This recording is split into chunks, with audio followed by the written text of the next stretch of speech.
রাজা মহেন্দ্র সিংহ তার রাজদরবারে বসেছিলেন। তার চারপাশ জুড়ে তার ১২ জন ছেলে দাঁড়িয়েছিল। সবচেয়ে বড় রাজকুমারের নাম ছিল অর্জুন, যার বয়স ছিল ৩৫ বছর। এরপর ভীম, নকুল, সহদেব, অভিমন্যু, যুধিষ্ঠির, কর্ণ, দ্রোণ, অশ্বত্থামা, দুর্যোধন, বিক্রম এবং সবচেয়ে ছোট রাজকুমার রণবীর, যার বয়স ছিল ১৮ বছর। রাজা মহেন্দ্র সিংহ তার ১২ ছেলেকে দেখে খুব খুশি ছিলেন। তিনি ভাবছিলেন যে তার রাজ্য কতই না ভাগ্যবান, যার কাছে ১২ জন যোদ্ধা রাজকুমার আছে। প্রত্যেক রাজকুমার নিজ নিজ কলায় মাহির ছিল। অর্জুন তীরন্দাজিতে সর্বশ্রেষ্ঠ ছিল, ভীম গদাযুদ্ধে অবল ছিল, নকুল ঘোড়সাবাড়িতে মাহির ছিল, সহদেব তলোয়ার চালনায় নিপুণ ছিল। এইভাবে সকল ১২ ভাই আলাদা আলাদা কলায় পারদর্শী ছিল। রাজা বললেন, ছেলেরা, আজ থেকে তোমাদের সবাইকে রাজ্যের আলাদা আলাদা অংশের দায়িত্ব দেওয়া হবে। তোমরা সবাই মিলে এই রাজ্যকে আরও মজবুত বানাবে। সকল রাজকুমার খুশি মনে মাথা ঝুঁকিয়ে রাজার আদেশ স্বীকার করল। দরবারে আরও একজন নারী বসেছিলেন।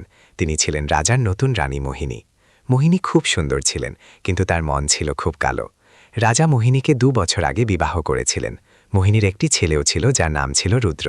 রুদ্রের বয়স মাত্র ৫ বছর ছিল। মোহিনী দরবারে বসে ১২ রাজকুমারকে দেখছিলেন। তার মনে হিংসা হচ্ছিল। তিনি ভাবছিলেন যে এই ১২ রাজকুমারের উপস্থিতিতে আমার ছেলে কোনোদিনও রাজা হতে পারবে না। এরা সবাই তো রাজা হয়ে যাবে, আমার ছেলের ভাগে তো কিছুই আসবে না। দরবার সমাপ্ত হওয়ার পর সকল রাজকুমার নিজের নিজের কাজে লেগে পড়ল। রাজা নিজের কক্ষে চলে গেলেন। মোহিনীও নিজের ঘরে চলে গেলেন। সেখানে তিনি তার দাসী চণ্ডিকাকে ডাকলেন। চণ্ডিকা খুব চালাক আর ধূর্ত ছিল। মোহিনী চণ্ডিকাকে বললেন, শোনো চণ্ডিকা, আমাকে একটা কাজ করাতে হবে। চণ্ডিকা জিজ্ঞেস করল, কি আদেশ রানী সাহেবা? মোহিনী বললেন, আমি এই ১২ রাজকুমারকে আর দেখতে চাই না। এদের উপস্থিতিতে আমার ছেলে কোনো দিনও রাজা হতে পারবে না। তুমি এমন কোনো উপায় করো যাতে এরা সবাই শেষ হয়ে যায়। চণ্ডিকা কুটিল হাসির সাথে বলল, রানী সাহেবা চিন্তা করবেন না, আমি একজন তান্ত্রিককে চিনি। সে বিষ বানাতে মাহির, আমরা তার সাহায্য নেব। মোহিনী খুশি হয়ে গেলেন। তিনি বললেন, খুব ভালো, জলদি সেই তান্ত্রিককে ডাকো। পরের দিন চণ্ডিকা এক বুড়ো তান্ত্রিককে নিয়ে এলো। তান্ত্রিকের নাম ছিল কালো। তার চোখগুলো লাল ছিল, তার পুরো শরীরে ছাই মাখা ছিল। সে দেখতে খুব ভয়াবহ ছিল। মোহিনী কালুকে নিজের ঘরে ডাকলেন এবং দরজা বন্ধ করে নিলেন। মোহিনী কালুকে বললেন, তান্ত্রিক, আমার এমন একটা বিষ চাই যা ১২ জনকে একসাথে মেরে ফেলতে পারে। কালু বলল, রানী সাহেবা, এটা খুব বিপজ্জনক কাজ। এর জন্য আমার অনেক ধন সম্পদ চাই। মোহিনী বললেন, ধনের চিন্তা করো না, তুমি যতটা চাইবে ততটাই পাবে, শুধু আমার কাজটা করো। কালু বলল, ঠিক আছে, আমি আপনার জন্য এমন একটা বিষ বানাবো যা খাবারে মিশিয়ে দিলে একেবারেই বোঝা যাবে না, কিন্তু সেটা খাওয়ার ১ ঘন্টার মধ্যে ব্যক্তির মৃত্যু হয়ে যাবে। মোহিনী বললেন, খুব ভালো, তুমি জলদি এই বিষ বানিয়ে দাও। ৩ দিন পর কালু একটি ছোট শিশি নিয়ে এলো। শিশিতে সাদা রঙের পাউডার ছিল। কালু বলল, রানী সাহেবা, এই বিষ খুব খতরনাক। এটা খাবারে মিশিয়ে দেবেন, কোনো স্বাদ বোঝা যাবে না, কিন্তু ১ ঘন্টার মধ্যে সব শেষ হয়ে যাবে। মোহিনী খুশি হয়ে কালুকে অনেক সোনা দিলেন এবং তাকে সেখান থেকে বিদায় করলেন। পরের দিন রাজ্যে হোলির উৎসব ছিল। পুরো প্রাসাদে খুশির আমেজ ছিল। সকল রাজকুমার একত্রিত হলেন। তারা একে অপরের ওপর রং দিলেন। খুব হাসি ঠাট্টা হল। সবচেয়ে ছোট রাজকুমার রণবীর তার বড় ভাই অর্জুনের মুখে এত রং মাখালেন যে অর্জুন একেবারে রঙিন তোতা পাঠি হয়ে গেলেন। সবাই অট্টহাসিতে ফেটে পড়লেন। ভীম নকুলকে ধরে জলের চৌবাচ্চায় ফেলে দিলেন। নকুল চিৎকার করে উঠলেন, আরে ভাইয়া, এটা কি করলেন? আমি তো ভিজে গেলাম। সবাই আবার হেসে উঠলেন। পুরো প্রাসাদে হোলির ধুম পড়ে গিয়েছিল। সন্ধ্যায় রাজা এক বড় ভোজের আয়োজন করলেন। পুরো রাজমহলে খাবার ব্যবস্থা করা হলো। নানা ধরনের খাবার বানানো হলো। মিষ্টি, নোনতা, সবজি, রুটি সবকিছু ছিল। সকল রাজকুমার একসাথে বসে খাবার খাওয়ার কথা ছিল। রান্নাঘরে মোহিনী আর চণ্ডিকা দাঁড়িয়েছিলেন। মোহিনী সেই বিষের শিশি বের করলেন। তিনি চণ্ডিকাকে বললেন, এই বিষ একটি বিশেষ মিষ্টিতে মিশিয়ে দাও। সেই মিষ্টি যেন শুধু রাজকুমারদেরই পরিবেশন করা হয়। চণ্ডিকা বলল, জি রানী সাহেবা। সে সেই বিষ একটি বিশেষ কেশরের বরফিতে মিশিয়ে দিল। সেই বরফি দেখতে খুব সুস্বাদু লাগছিল। ভোজ শুরু হলো। রাজা মহেন্দ্র সিংহ সবার আগে তার ছেলেদের খাওয়ার জন্য বললেন। সকল রাজকুমার খাওয়ায় লেগে পড়লেন। তারা খুব খুশি ছিলেন, নিজেদের মধ্যে কথা বলছিলেন, হাসছিলেন, মজা করছিলেন। কিছুক্ষণ পর সেই কেশরের বরফি আনা হলো। সকল রাজকুমার উৎসাহের সাথে বরফি নিলেন। অর্জুন বললেন, বাহ, এই বরফি তো দেখতে খুব ভালো লাগছে। রণবীর বললেন, ভাইয়া জলদি খান, না হলে আমি সব খেয়ে নেব। সবাই হেসে উঠলেন। সকল রাজকুমার সেই বরফি খেয়ে নিলেন। মোহিনী দূরে দাঁড়িয়ে এইসব দেখছিলেন। তার মুখে কুটিল হাসি ছিল। তিনি ভাবছিলেন যে এখন শুধু 1 ঘন্টার অপেক্ষা, তারপর আমার ছেলেই রাজা হবে। খাওয়া শেষ হল। সকল রাজকুমার নিজের নিজের ঘরে যেতে লাগলেন। কিন্তু হঠাৎ অর্জুনের মাথা ঘুরতে লাগল। তিনি নিজের মাথা চেপে ধরলেন। ভীম জিজ্ঞেস করলেন, ভাইয়া কি হলো, আপনি ঠিক আছেন তো? অর্জুন বললেন, আমার কেমন জানি অদ্ভুত লাগছে, জানি না কি হয়ে গেল। তখনই নকুলও পড়ে গেলেন।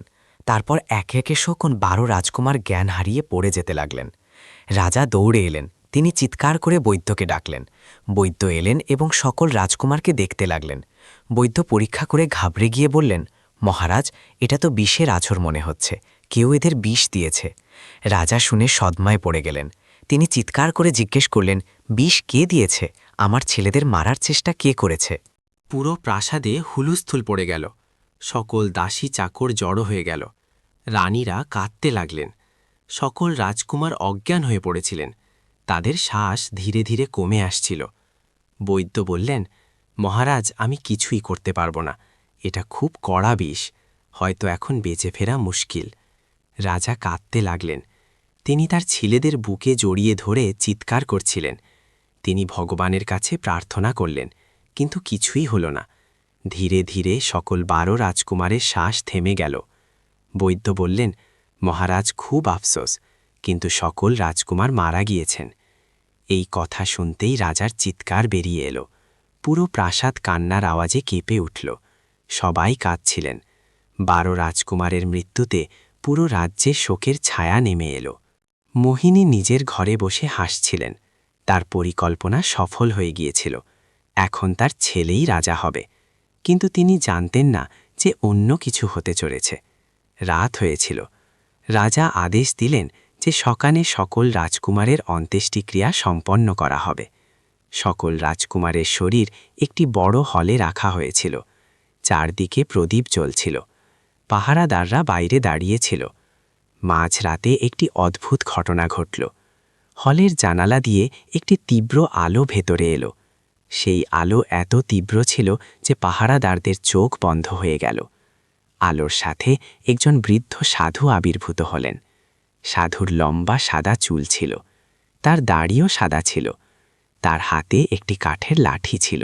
সাধু সকল রাজকুমারকে দেখলেন। তার চোখে জল এসে গেল। তিনি বললেন, এই রাজকুমাররা তো নির্দোষ ছিল।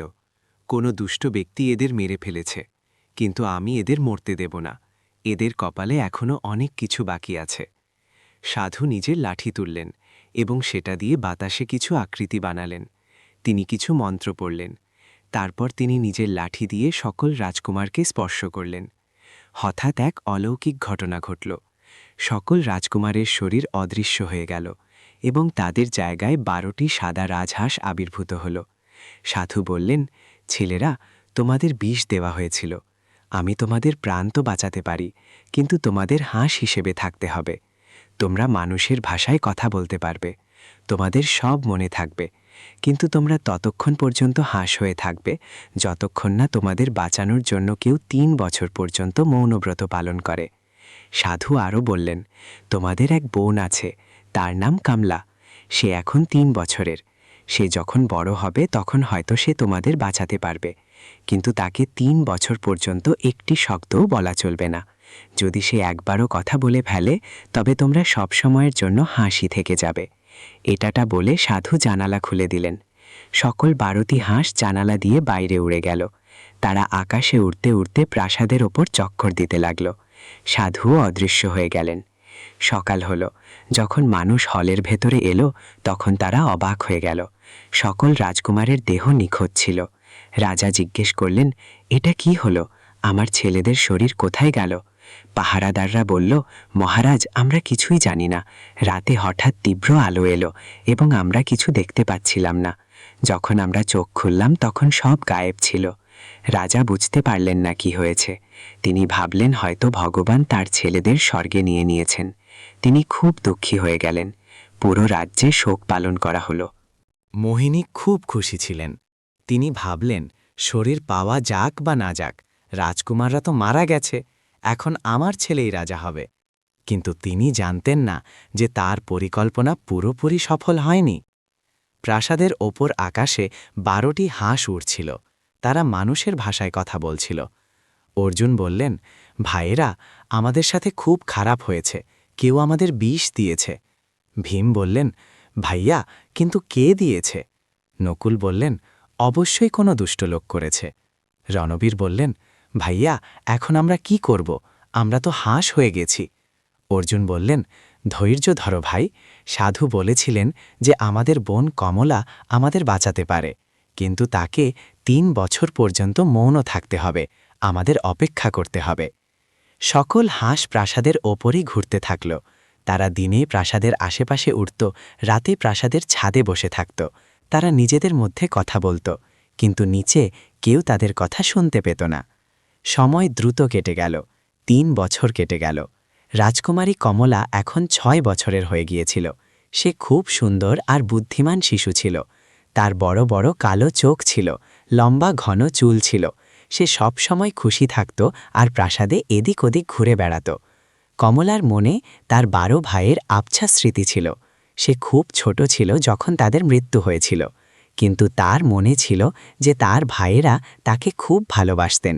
তারা তার সাথে খেলতেন, তাকে কোলে তুলে নিতেন, তাকে মিষ্টি খাওয়াতেন। রাজা মহেন্দ্র সিংহ এখন খুব বুড়ো হয়ে গিয়েছিলেন। তিনি তার ছেলেদের মৃত্যুর পর থেকে রাজকাজে মন বসাতে পারতেন না। তিনি সব সময় উদাস থাকতেন। কেবল কমলাকে দেখেই তিনি একটু হাসতেন। মোহিনী এখন আরও বেশি শক্তিশালী হয়ে গিয়েছিলেন। তিনি রাজাকে বুঝিয়ে দিয়েছিলেন যে এখন তার ছেলে রুদ্রকেই রাজা বানানো হোক।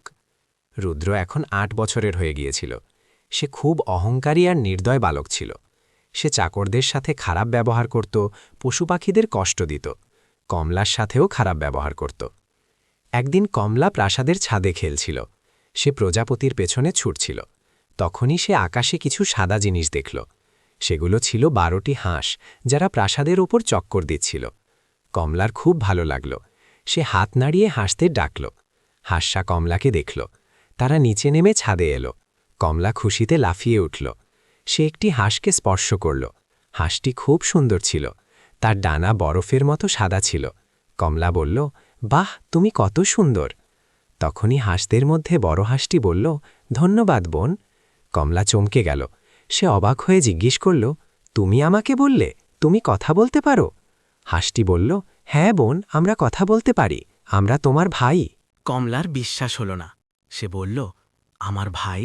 কিন্তু আমার ভাইরা তো মারা গিয়েছিল। তোমরা হাঁস, তোমরা আমার ভাই কি করে হতে পারো? হাঁসটি বলল, বোন, আমরা তোমাকে সব বলছি, বসো। সকল 12টি হাঁস কমলার চারদিকে বসে পড়ল। সবচেয়ে বড় হাঁস অর্জুন পুরো কাহিনী শোনাল। সে জানালো কিভাবে তাদের বিষ দেওয়া হয়েছিল, কিভাবে এক সাধু তাদের বাঁচালেন আর হাঁস বানিয়ে দিলেন, কিভাবে তারা 3 বছর ধরে প্রাসাদের ওপর ঘুরে বেড়াচ্ছেন। অর্জুন বলল, বোন, কেবল তুমিই আমাদের বাঁচাতে পারো, কিন্তু এর জন্য তোমাকে 3 বছর পর্যন্ত মৌন থাকতে হবে। একটি শব্দও বলা চলবে না। যদি তুমি একবারও কথা বলো, তবে আমরা সবসময় হাসি থেকে যাব। কমলা জিজ্ঞেস করল, 3 বছর?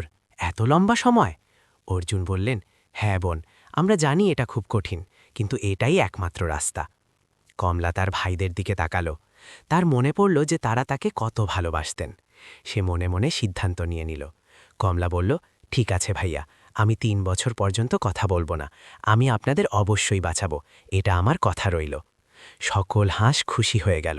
অর্জুন বলল, ধন্যবাদ বোন, তুমি খুব সাহসী, কিন্তু মনে রেখো একটি শব্দও বলবে না, যাই হয়ে যাক না কেন। সেদিন থেকে কমলা কথা বলা বন্ধ করে দিল। সে কেবল ইশারায় কথা বলত। শুরুতে মানুষের মনে হল যে হয়তো কমলা অসুস্থ। রাজা বৈদ্যকে ডাকলেন। বৈদ্য পরীক্ষা করে বললেন, মহারাজ, রাজকুমারী একদম ঠিক আছে, তার গলায় কোনো সমস্যা নেই, জানি না উনি কেন কথা বলছেন না। দিন কাটতে থাকল। কমলা চুপচাপই থাকত। সে নিজের পিতার সাথেও কথা বলতো না। রাজা খুব দুশ্চিন্তায় পড়ে গেলেন। তিনি কমলাকে বারবার জিজ্ঞেস করলেন, মা, কি হয়েছে? তুমি কথা বলছো না কেন? কিন্তু কমলা কেবল হাসত আর মাথা নাড়াত। মোহিনী যখন জানতে পারলেন তখন তার খুব রাগ হল। তিনি ভাবতে লাগলেন যে কমলা নিশ্চয়ই কিছু না কিছু জানে। তিনি চণ্ডিকাকে বললেন, এই মেয়েটাকে দেখো, হঠাৎ করে চুপ হয়ে গেছে, নিশ্চয়ই কোনো গোলমাল আছে, তুমি এর ওপর নজর রাখো। চণ্ডিকা কমলার ওপর নজর রাখতে শুরু করল। সে দেখল যে কমলা রোজ ছাদে যায়, সেখানে কিছু হাঁস আসে, কমলা তাদের সাথে থাকে। চণ্ডিকা এই কথা মোহিনীকে জানাল। মোহিনী ভাবলেন নিশ্চয়ই এই হাঁসগুলোর মধ্যে কোনো রহস্য আছে। একদিন মোহিনী নিজেই ছাদে লুকিয়ে বসে থাকলেন। কমলা এলো, হাঁসরাও এলো। কমলা তাদের সাথে বসল আর হাসতে লাগল। হাঁসরাও কিছু বলছিল। মোহিনী মন দিয়ে শুনতে চাইলেন, কিন্তু দূরে হওয়ার কারণে তিনি কিছু শুনতে পেলেন না। মোহিনীর সন্দেহ হয়ে গেল। তিনি একটি পরিকল্পনা করলেন। তিনি চণ্ডিকাকে বললেন, এই হাঁসগুলোকে ধরো আর মেরে ফেলো। চণ্ডিকা বলল, কিন্তু রানী সাহেবা, এগুলো তো প্রাসাদের ওপর উঠতে থাকে, এদের ধরা মুশকিল হবে। মোহিনী বললেন, তবে জাল পাতো, যে কোনোভাবে এদের ধরো। পরের দিন চণ্ডিকা ছাদে জাল পেতে রাখল। যখন হাঁসরা এলো তখন তারা জালে ফেসে গেল। চণ্ডিকা তাদের ধরে ফেলল। হাঁসটা চিৎকার করতে লাগল, ছেড়ে দাও আমাদের, আমরা রাজকুমার। কিন্তু চণ্ডিকা শুনল না, সে হাঁসদের খাঁচায় বন্দি করে ফেলল। কমলা যখন ছাদে এলো তখন সে তার ভাইদের খাঁচায় বন্দি দেখল। তার চোখে জল এসে গেল। সে চিৎকার করতে চেয়েছিল, কিন্তু সে কথা বলতে পারত না। সে খাঁচা খোলার চেষ্টা করল, কিন্তু সেটা বন্ধ ছিল। তখনই মোহিনী সেখানে এলেন। তিনি বললেন, তাহলে এই হলো রহস্য, এই হাঁসগুলো কোনো সাধারণ হাঁস নয়, এদের মধ্যে নিশ্চয়ই কোনো জাদু আছে। কমলা মোহিনীর দিকে এক দৃষ্টিতে তাকালো। মোহিনী বললেন, কি হলো, কথা বলছো না কেন? আরে হ্যাঁ, তুমি তো কথা বলোই না, তাই না? কমলা চুপ থাকল। মোহিনী চণ্ডিকাকে বললেন, এই হাঁসগুলোকে রান্নাঘরে নিয়ে যাও, আজ রাতে আমরা এদের শোরবা বানাবো। এটা কোনো রাজকুমার হতে পারে না, তোমরা মিথ্যে বলছ। চণ্ডিকা খাঁচা তুলে রান্নাঘরের দিকে নিয়ে যেতে লাগল। কমলা কাঁদতে কাঁদতে পেছনে পেছনে দৌড়াল। সে চণ্ডিকার হাত ধরে ফেলল আর ইশারায় না করল, কিন্তু চণ্ডিকা তাকে ধাক্কা দিয়ে ফেলে দিল। কমলা কাঁদতে থাকল, কিন্তু কথা বলতে পারল না। রান্নাঘরে চণ্ডিকা একটি বড় পাত্র চড়াল। সে জল গরম করতে শুরু করল। সে হাঁসদের মেরে শোরবা বানাতে যাচ্ছিল। হাঁসরা ভয়ে কাঁপছিল। অর্জুন বললেন, ভাইয়েরা, মনে হয় আজ আমাদের শেষ সময় এসে গেছে। কিন্তু তখনই একটি অলৌকিক ঘটনা ঘটল। সেই বুড়ো সাধু আবার আবির্ভূত হলেন।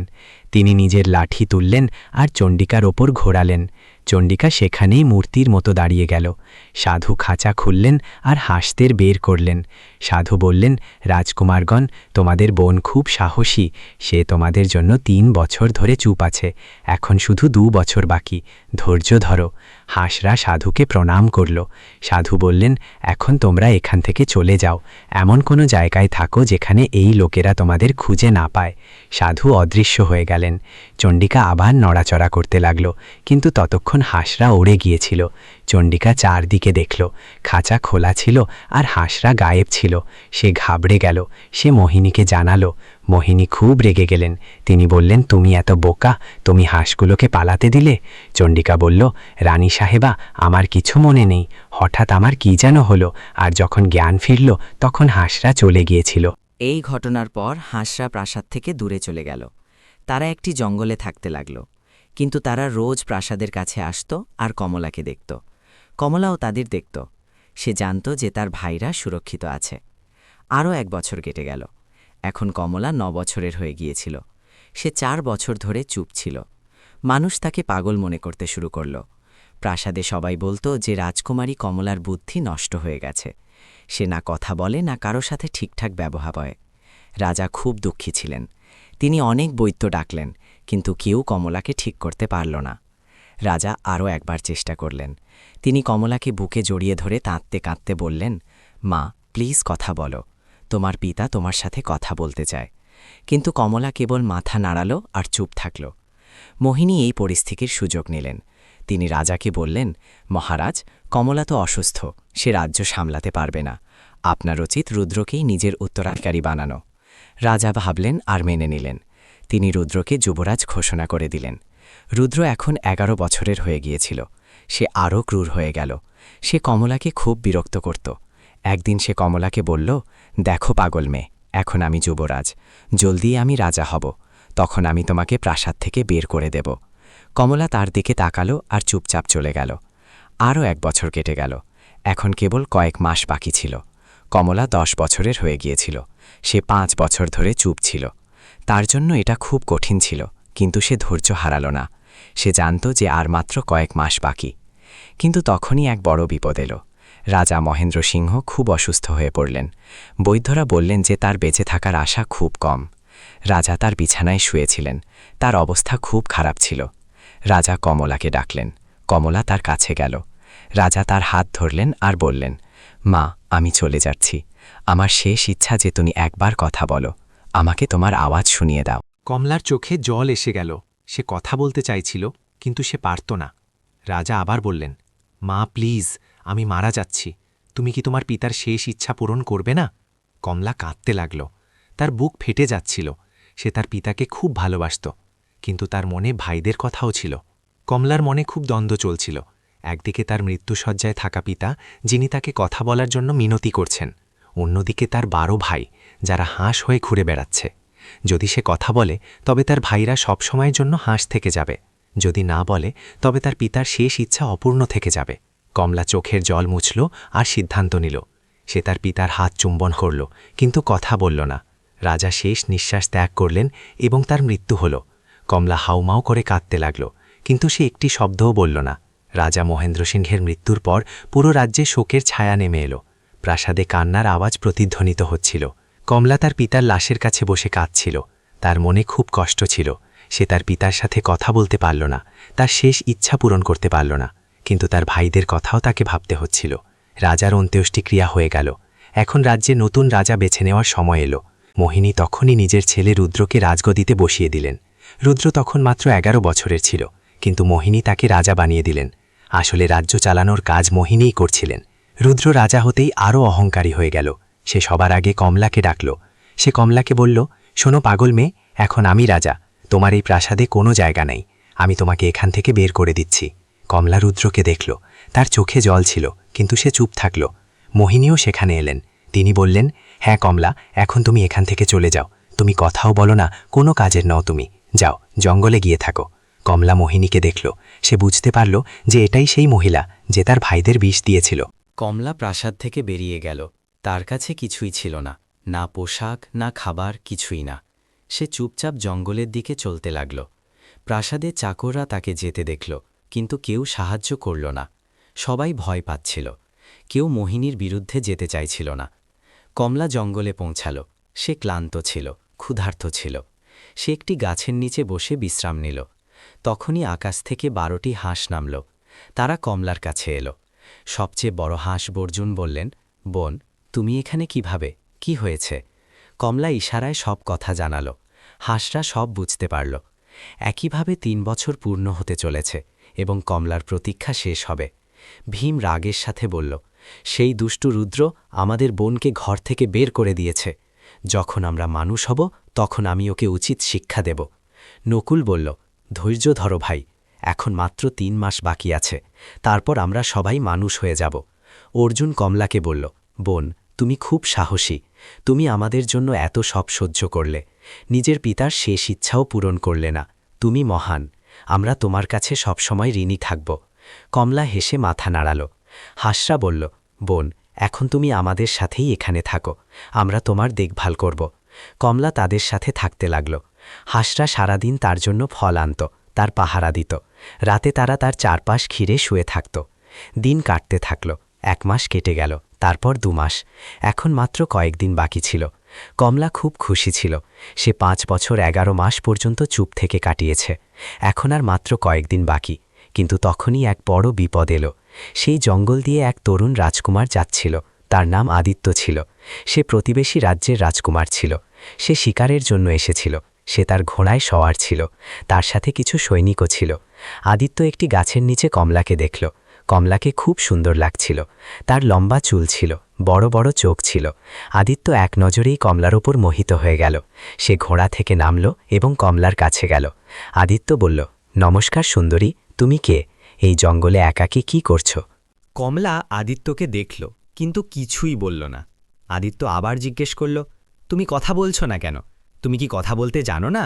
কমলা মাথা নাড়িয়ে না বলল। আদিত্য বলল, আচ্ছা, তার মানে তুমি কথা বলতে পারো, কিন্তু কথা বলছো না কেন? কোনো মানত আছে নাকি? কমলা মাথা নাড়িয়ে হ্যাঁ বলল। আদিত্য হাসল।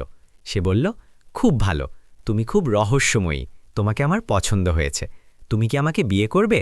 কমলা চমকে গেল। সে ইশারায় মানা করল। আদিত্য বলল, কেন? আমি রাজকুমার, আমার অনেক বড় রাজ্য আছে, তুমি রানী হবে। কিন্তু কমলা আবারও মানা করে দিল। আদিত্য বলল, ঠিক আছে, আমি অপেক্ষা করব, কিন্তু আমি তোমাকে আমার সাথে নিয়ে যাচ্ছি। তুমি এখানে জঙ্গলে একা থাকতে পারো না। আদিত্য তার সৈনিকদের আদেশ দিল যেন তারা কমলাকে ধোয়ে নেয়। সৈনিকরা এগোলো। তখনই আকাশ থেকে 12টি হাঁস এলো। তারা খুব জোরে চিৎকার করতে লাগল, আমাদের বোনকে স্পর্শ করো না, আমরা তোমাকে ছাড়ব না। আদিত্য আর সৈনিকরা অবাক হয়ে গেল। হাঁসরা কথা বলছিল। আদিত্য বলল, এটা কি? হাঁসরা কথা বলছে? এটা কিভাবে সম্ভব? অর্জুন হাঁস বলল, আমরা কোনো সাধারণ হাঁস নই, আমরা রাজকুমার, আর এটি আমাদের বোন, তুমি একে নিয়ে যেতে পারো না। আদিত্যের বিশ্বাস হলো না। সে বলল, রাজকুমার? হাঁস রাজকুমার হতে পারে? তোমরা মিথ্যে বলছ। ভীম হাঁস বলল, আমরা সত্যি বলছি, আমাদের বিষ দেওয়া হয়েছিল, এক সাধু আমাদের বাঁচিয়েছেন আর হাঁস বানিয়ে দিয়েছেন। কেবল আমাদের বোনই আমাদের বাঁচাতে পারে, আর সে 5 বছর ধরে মৌন রয়েছে। আদিত্যের কিছুটা বিশ্বাস হতে লাগল। সে বলল, যদি এটি সত্যি হয় তবে তোমাদের বোন কবে কথা বলবে? অর্জুন বলল, আর মাত্র 5 দিন বাকি আছে। 5 দিন পর আমাদের বোন কথা বলবে, আর আমরা আবার মানুষ হয়ে যাব। আদিত্য ভাবল। তারপর সে বলল, ঠিক আছে, আমি 5 দিন অপেক্ষা করব, কিন্তু তোমাদের বোনকে আমার প্রাসাদে চলতে হবে, এখানে জঙ্গলেও সুরক্ষিত নয়। তোমরা হাঁসরাও আমার সাথে চলো। 5 দিন পর যখন তোমরা মানুষ হয়ে যাবে, তখন আমরা সবাই কথা বলবো। হাঁসরা নিজেদের মধ্যে কথা বলল। তারা ভাবল যে সম্ভবত এটিই ঠিক হবে। কমলার জঙ্গলে একা থাকা উচিত নয়। অর্জুন বলল, ঠিক আছে রাজকুমার, আমরা তোমার সাথে যাব, কিন্তু যদি তুমি আমাদের বোনকে কোনো কষ্ট দাও তবে আমরা তোমাকে ছাড়ব না। আদিত্য হাসল। সে বলল, আমি কথা দিচ্ছি যে আমি তোমাদের বোনের রক্ষা করব। কমলাকে একটি ঘোড়ায় বসানো হলো। 12টি হাঁস তাদের সাথে উঠতে লাগল। তারা সবাই আদিত্যের রাজ্যের দিকে রওনা হল। 2 দিনের যাত্রার পর তারা আদিত্যের রাজ্যে পৌঁছাল। সেখানে এক ভব্য প্রাসাদ ছিল। আদিত্য কমলাকে একটি সুন্দর ঘর দিল। সে বলল, তুমি এখানে আরাম করো, যা চাই বলো। কমলা ইশারায় ধন্যবাদ জানাল। হাঁসদের প্রাসাদের বাগানে রাখা হলো, তাদের ভালো খাবার দেওয়া হলো। সকল হাঁস খুশি ছিল। এখন মাত্র 3 দিন বাকি ছিল, তারপর তারা মানুষ হয়ে যাবে। তারপর তারা তাদের বোনকে বাঁচিয়ে নেবে। তারপর তারা সেই দুষ্টু মোহিনী আর রুদ্রের থেকে প্রতিশোধ নেবে। কিন্তু প্রাসাদে এক ডাইনি থাকত, তার নাম ডায়ন ছিল। সে আদিত্যের ঠাকুমার সেবিকা ছিল। ডায়ন খুব বুড়ো ছিল, তার দাঁতগুলো কালো ছিল, চোখ লাল ছিল, সে খুব ডরাবনী দেখতে ছিল। ডায়ন কালো জাদু জানত। ডায়ন যখন কমলাকে দেখল তখন তার হিংসা হল। সে ভাবল, এই মেয়েটি খুব সুন্দর, রাজকুমার এর ওপর মোহিত হয়ে গেছেন, আমাকে একে এখান থেকে তাড়াতে হবে। ডায়ন হাঁসদের কথাও শুনে নিয়েছিল। সে জানত যে 3 দিন পর হাঁসরা মানুষ হয়ে যাবে। ডায়ন একটি পরিকল্পনা করল। সে ভাবল যে যদি কমলা কথা বলে ফেলে তবে হাঁসরা সারা জীবনের জন্য হাসি থেকে যাবে, তখন তারা মানুষ হতে পারবে না, আর কমলাও এখান থেকে চলে যাবে। পরের রাতে ডায়ন কমলার ঘরে গেল। কমলা ঘুমাচ্ছিল। ডায়ন তার কালো জাদু শুরু করল। সে কিছু মন্ত্র পড়ল। হঠাৎ ঘরে আগুন লেগে গেল, ধোঁয়া ভরতে লাগল। কমলার ঘুম ভেঙে গেল। সে চারদিকে দেখল আগুনের শিখা জ্বলছে। কমলা ঘাবড়ে গেল। সে দরজার দিকে দৌড়ালো, কিন্তু দরজা বন্ধ ছিল। আগুন বেড়েই যাচ্ছিল, ধোঁয়ায় শ্বাস নেওয়া মুশকিল হচ্ছিল। কমলার মনে হলো সে মরে যাবে, কিন্তু সে তবুও চিৎকার করল না। সে জানত যে যদি সে কথা বলে তবে তার ভাইয়েরা সবসময় হাঁস থেকে যাবে। বাগানে হাঁসরা ঘুমাচ্ছিল। তখনই অর্জুনের নাকে ধোঁয়ার গন্ধ এলো। সে চোখ খুলল আর প্রাসাদের দিকে দেখল। একটি ঘরে আগুন লেগেছিল। অর্জুন চিৎকার করল, ভাইরা ওঠো, বোনের ঘরে আগুন লেগেছে। সকল হাঁস উড়ে কমলার ঘরের কাছে পৌঁছাল। তারা জানালা দিয়ে দেখল কমলা ভেতরে আটকে ছিল। আগুন তার চারপাশ ঘিরে ছিল। হাঁসরা জোর জোর গলায় চিৎকার করতে লাগল, বাঁচাও বাঁচাও, রাজকুমারীর ঘরে আগুন লেগেছে। তাদের আওয়াজ শুনে প্রাসাদের মানুষজন জাগল। আদিত্যও দৌড়ে এলো। সে দেখল যে কমলার ঘরে আগুন লেগেছে। সে সাথে সাথে সৈনিকদের ডাকল। জলের বালতি আনা হলো। আগুন নেভানোর চেষ্টা শুরু হলো, কিন্তু আগুন খুব তীব্র ছিল। ঘরের দরজা খোলা মুশকিল ছিল। আদিত্য চিৎকার করল, কমলা বাইরে এসো, চিৎকার করো, আমাদের বলো তুমি কোথায় আছো। কিন্তু কমলা কথা বলল না। সে জানত যে যদি সে কথা বলে তবে সব শেষ হয়ে যাবে। অবশেষে সৈনিকরা দরজা ভাঙতে সফল হল। তারা ভেতরে গেল এবং কমলাকে বাইরে বের করে আনল। কমলা অজ্ঞান ছিল, তার পোশাক পুড়ে গিয়েছিল, মুখে কালচে ছাই মেখেছিল। আদিত্য কমলাকে কোলে তুলে অন্য ঘরে নিয়ে গেল। বৈদ্যকে ডাকা হলো। বৈদ্য কমলার পরীক্ষা করলেন। তিনি বললেন, রাজকুমার চিন্তা করবেন না, রাজকুমারী বেঁচে গেছেন, কেবল অজ্ঞান হয়ে গেছেন, কিছুক্ষণ পর জ্ঞান ফিরে আসবে। আদিত্য স্বস্তির নিঃশ্বাস ফেলল। হাঁসরাও সেখানে চলে এলো। তারা খুব চিন্তিত ছিল। অর্জুন বলল, আমাদের বোন ঠিক আছে তো? আদিত্য বলল, হ্যাঁ, সে ঠিক আছে, কিন্তু এই আগুন কিভাবে লাগলো? কেউ কি ইচ্ছে করে লাগিয়েছে? তখনই ডায়ান সেখানে এলো। সে বলল, রাজকুমার, আমার মনে হয় এই মেয়েটি অশুভ। এর আসার পর থেকেই সমস্যা শুরু হয়েছে। আপনার উচিত একে এখান থেকে পাঠিয়ে দেওয়া। আদিত্য ডায়ানের দিকে রুখে তাকালো। সে বলল, চুপ করো ডায়ান, এটি অশুভ নয়, কেউ ইচ্ছে করে আগুন লাগিয়েছে। হাঁসরা ডায়ানকে দেখল। তাদের সন্দেহ হলো। ভীম বলল, আমার মনে হয় এই বুড়িই আগুন লাগিয়েছে, ওকে দেখতে খুব খারাপ। কিন্তু তাদের কাছে কোনো প্রমাণ ছিল না। কিছুক্ষণ পর কমলার জ্ঞান ফিরল। সে তার ভাইদের দেখল। সে হেসে ইশারা করল যে সে ঠিক আছে। হাঁসরা খুশি হয়ে গেল।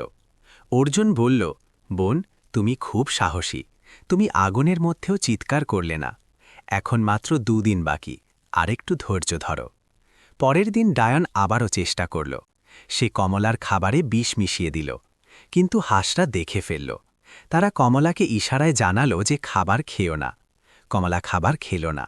ডায়ানের পরিকল্পনা ব্যর্থ হল। শেষ দিন চলে এলো। কাল সকালে ঠিক 3 বছর পূর্ণ হয়ে যাবে। তখন কমলা কথা বলতে পারবে, আর হাঁসরা মানুষ হয়ে যাবে। সবাই খুব উত্তেজিত ছিল, কিন্তু ডায়ান শেষ চেষ্টা করার সিদ্ধান্ত নিল। রাতে ডায়ান আবারও কমলার ঘরে এলো। এবার সে তার সবচেয়ে শক্তিশালী জাদু করল। সে কমলার সামনে এক ভয়াবহ রাক্ষস দাঁড় করিয়ে দিল। রাক্ষসটি ছিল বিশালকার।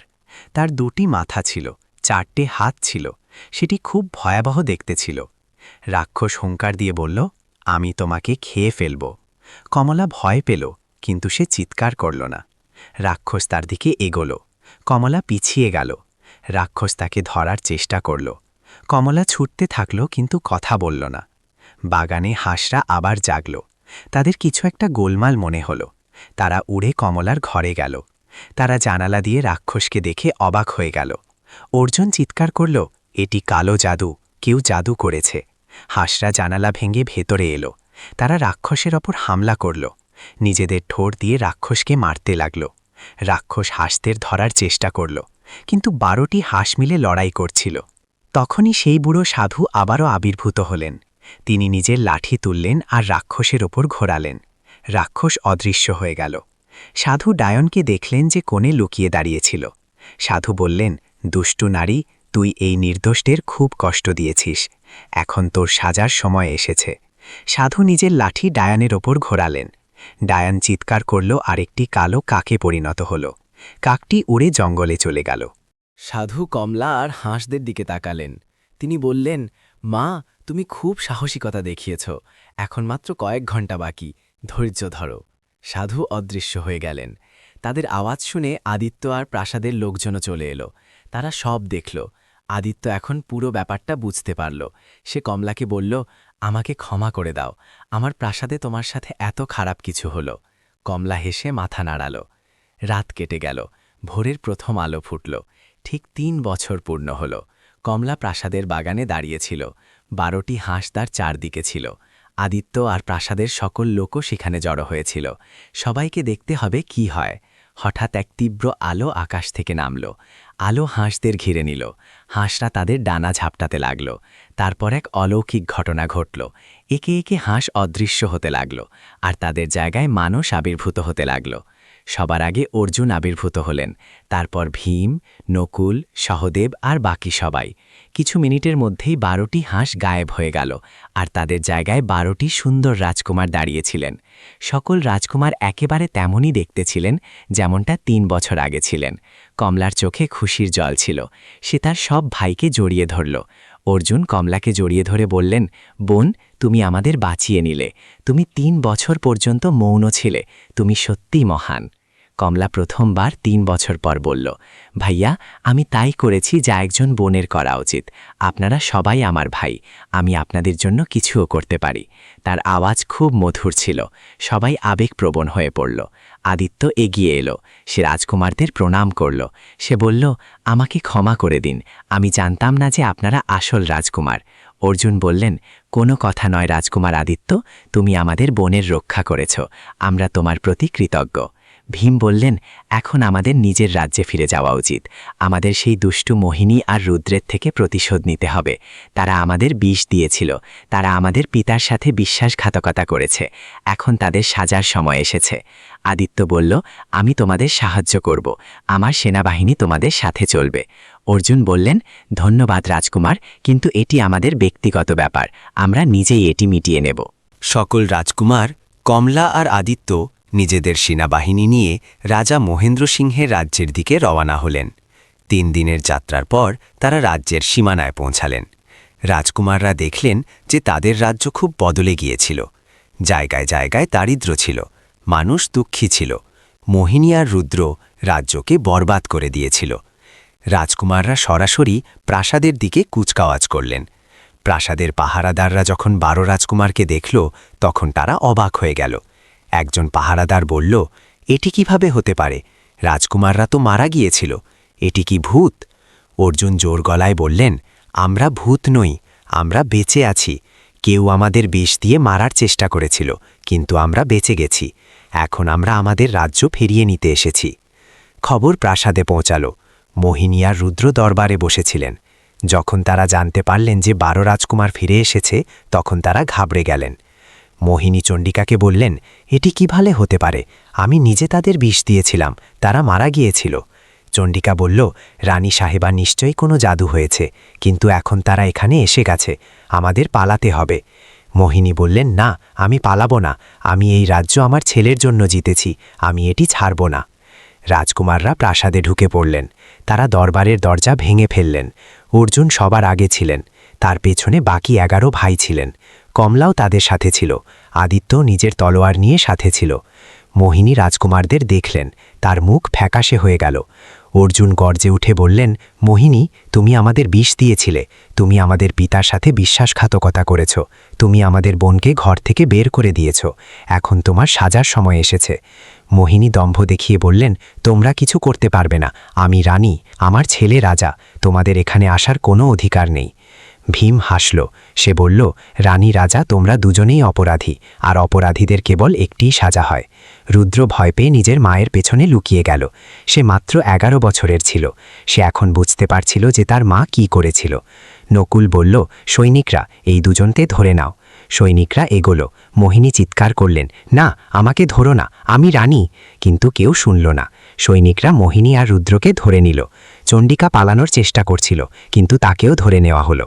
অর্জুন বললেন, এই 3 জনকে কালকুঠুরিতে ভরে দাও। কাল এদের অপরাধের বিচার হবে, তারপর এদের সাজা দেওয়া হবে। সৈনিকরা 3 জনকে কালকুঠুরিতে নিয়ে গেল। পরের দিন পুরো রাজ্যে ঢোল পিটিয়ে ঘোষণা করা হলো যে 12 রাজকুমার ফিরে এসেছেন। রাজ্যের সকল মানুষ প্রাসাদে জড়ো হল। সবাই খুব খুশি ছিল। তারা মোহিনী আর রুদ্রের রাজত্ব থেকে মুক্তি পেয়েছিল। রাজদরবারে মোহিনী, রুদ্র আর চণ্ডিকাকে আনা হলো। অর্জুন তাদের সব অপরাধ জানালেন। সে জানালো কিভাবে মোহিনী তাদের বিষ দিয়েছিল, কিভাবে সে রাজ্য দখল করেছিল, কিভাবে সে কমলাকে ঘর থেকে বের করে দিয়েছিল। সকল মানুষ রাগে ফেটে পড়ল। তারা স্লোগান দিল, এদের সাজা দাও, এদের ফাঁসি দাও। ভীম বলল, মোহিনী, তোমার অপরাধ অনেক বড়, তোমাকে মৃত্যুদণ্ড দেওয়া উচিত। কিন্তু তখনই কমলা এগিয়ে এলো। সে বলল, থামুন ভাইয়া, আমি চাই না কারো মৃত্যু হোক। মোহিনী যা করেছে তা ভুল ছিল, কিন্তু তাকে মৃত্যুর সাজা দেওয়াও ভুল হবে। অর্জুন বললেন, তাহলে আমরা কি করব বোন? কমলা বলল, এই 3 জনকে নির্বাসন দিয়ে দাও, এদের রাজ্য থেকে বাইরে পাঠিয়ে দাও। সেখানে এরা সাধারণ মানুষের মতো বাঁচবে, সেখানে এদের নিজেদের ভুলের উপলব্ধি হবে। সকল রাজকুমার ভাবল। তারপর অর্জুন বললেন, ঠিক আছে বোন, তোমার কথা মেনে নিচ্ছি। অর্জুন ঘোষণা করলেন, মোহিনী, রুদ্র আর চণ্ডিকাকে দেশ থেকে নির্বাসন দেওয়া হলো। এদের আজই রাজ্য ছাড়তে হবে। যদি এরা কখনো ফিরে আসে তবে এদের মৃত্যুদণ্ড দেওয়া হবে। 3 জনকে রাজ্যের বাইরে পাঠিয়ে দেওয়া হলো। এখন রাজ্যে আবারও খুশি ফিরে এলো। 12 রাজকুমার মিলে রাজ্য সামলালেন। অর্জুনকে রাজা বানানো হলো। বাকি রাজকুমাররা আলাদা আলাদা দায়িত্ব সামলালেন। কমলাকে রাজ্যের রাজকুমারী বানানো হলো। কিছু মাস পর আদিত্য অর্জুনের কাছে কমলার হাত চাইল। অর্জুন কমলাকে জিজ্ঞেস করলেন। কমলা হ্যাঁ বলে দিল। সে আদিত্যকে পছন্দ করত। আদিত্য তার কঠিন সময়ে সাহায্য করেছিল। কমলা আর আদিত্যের বিয়ে ধুমধাম করে হলো। পুরো রাজ্যে উৎসব পালন করা হলো। কমলা আদিত্যের সাথে তার রাজ্যে চলে গেল, কিন্তু সে তার ভাইদের সাথে দেখা করতে রোজ আসত। 12 ভাই নিজেদের রাজ্যকে আবার সমৃদ্ধ করে তুললেন।